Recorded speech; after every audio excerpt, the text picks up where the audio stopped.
Hello friends, young rebel star Prabhas గారు ఒక video చేయడం జరిగిందనమాట.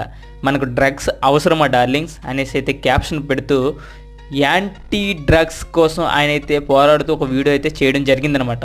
సో ఈ వీడియోలో ఆయన వివరించింది ఏంటంటే, మనకు చాలానే ఎంటర్టైన్మెంట్ ఉంది, మనం ఎంజాయ్ చేయని మూమెంట్స్ చాలానే ఉన్నాయి. సో అలాంటప్పుడు ఈ డ్రగ్స్ మనకు అవసరమా? మన ఫ్యామిలీ వాళ్ళ కోసం, మన కోసం చాలామంది ఎదురు చూస్తుంటారు, మన కోసం చాలామంది బ్రతుకుతూనే ఉంటారు, మనం అనుకుంటూ ఉన్న వాళ్ళు చాలామంది ఉన్నారు. వాళ్ళందరి కోసం ఇప్పుడే వదిలేయండి ఈ డ్రగ్స్ని అనేసి అయితే చెప్పడం జరిగింది. సో ఎవరు డ్రగ్స్కు బానిస కావద్దు, ఎవరు డ్రగ్స్ అనే ఆలోచన కూడా పెట్టుకోవద్దు.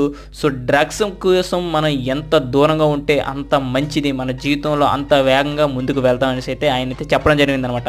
సో ఈ డ్రగ్స్ను ఇప్పుడే వదిలేయండి ఫ్రెండ్స్ అనేసి అయితే మనకి క్లియర్గా అయితే చెప్పడం జరిగింది.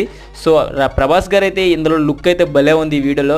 సో ఆయన ఏ సినిమా కోసం, స్పిరిట్ కోసమేనా? వీడియో